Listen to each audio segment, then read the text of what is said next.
Game 2.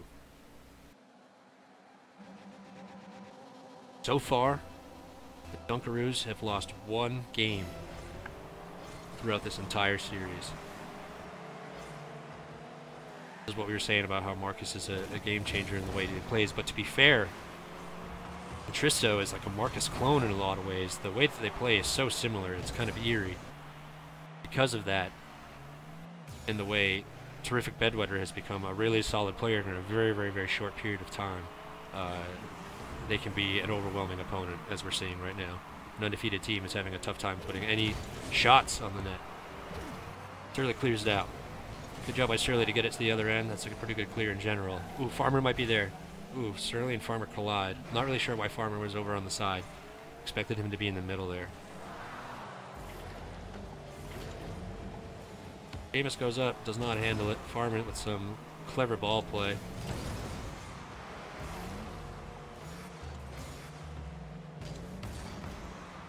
There we go, another tight neutral game. Farmer wins the race. Bedwetter goes up in the air to clear it out. Bedwetter, man. Bedwetter plays the amount of hours that we've all logged in this game. He's probably going to be better than all of us. Ooh, big goal by Contristo, and Farmer's not going to be happy about this one.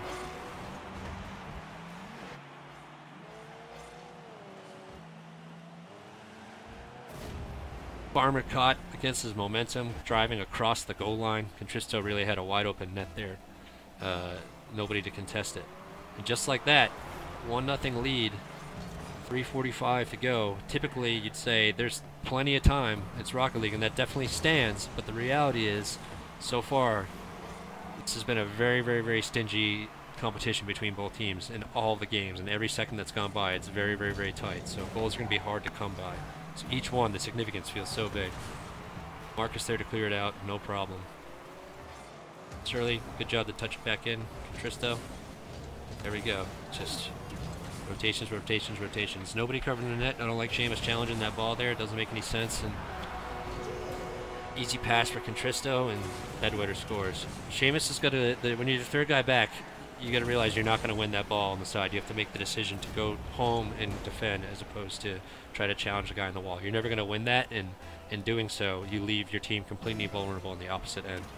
It's a game of triangles and rotations, and if you're the third man back, you have to be unbelievably cautious because positioning is everything in this game.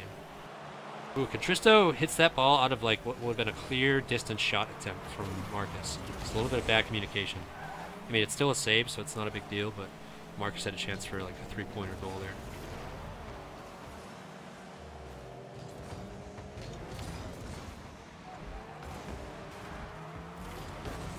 Good clear by Surly. Here's a chance. Surly can't play the ball.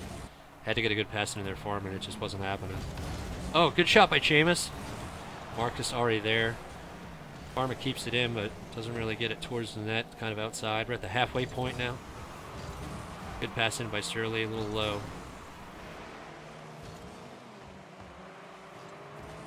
Got by Farmer. It's going to be a good bounce. There we go. On the board. Great goal by Farmer. Plays it off the wall to himself. Had a very small window where you could squeeze it in on Marcus here, and he does. Marcus kind of gets caught going backwards, loses any of the momentum of his car, and he's basically flat-footed. If you can imagine a flat-footed goaltender in hockey or soccer with a player coming in with a lot of momentum, there's really not much you can do. So that's a big, big goal for Team POS. Now starting to feel like, hey, actually we can put one in on him here. But why not 2? You get 2 minutes. Just tie it up. Tie it up, and then all of a sudden all the pressure is on the opposite team. The momentum changes, and you're right back in the series. You don't want to go down 2-0.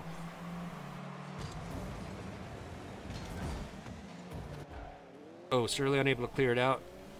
Nobody there to capitalize for blue. Farmer juggling in, actually somehow gets it into the offensive end. Contristo there, but puts it right into Surly. Surly just kind of whiffs on it. He gets enough to put it into this. Oh, Seamus! Unbelievable! Wow, I want to see the replay. So Surly doesn't really get a huge hit on it. And look, Marcus is caught driving backwards here, so he's got no momentum. And because of that, Seamus can still go for what ends up turning out to be like a really clever long pass and tap it in. I think Marcus, again, probably going to be kicking himself for that one. He prides himself as a goalie with great positioning. That's 2 times now he's got caught in unfavorable car positions, and the result has been now a tie game. And this is just what we were talking about. Orange could be feeling very, very good, better about themselves than they have at any point now. If they can get a lead here. Oh, look at that. Surly's going to do it. Unbelievable. Great resolution. This is a beautiful play by Seamus. Seamus has completely exploded after a couple questionable decisions early. He's really atoned.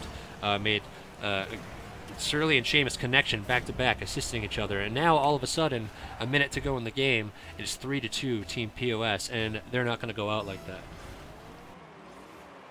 Not what I would call a crisis yet for the Dunkaroos, a team that still, as I said, has only lost 1 game total.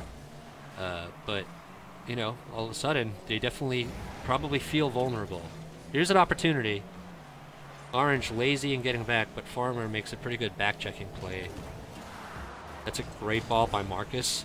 Even better ball by Contristo because there's nobody in the Orange net. Easy finish. And you gotta wonder where Surly and Seamus were. Oof.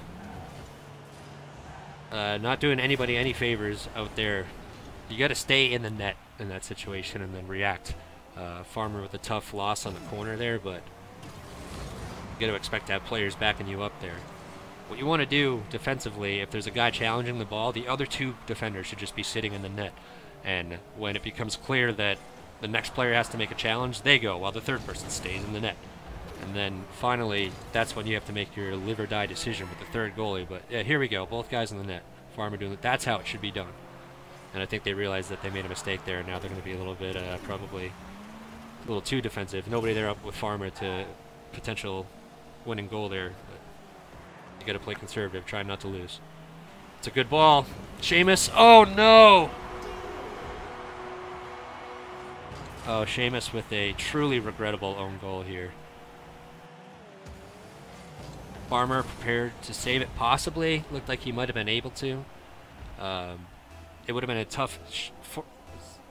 Marcus definitely had a chance to dunk it there. It would have been a difficult save for either of those players, but man, that own goal is... That's rough. That's really rough. So high-scoring game out of nowhere, 4-3, but a huge swing on an own goal. And now we're going to see a commanding 2-0 series lead for the Dunkaroos. And Seamus played such a great match. He really atoned for a tough play early, but that one's going to hurt. I'm sure he's not too happy. Let's see if he can come back and atone for that mistake. Great performances by every player there. Every single player recording a goal in that match. Multiple point games for all but 2.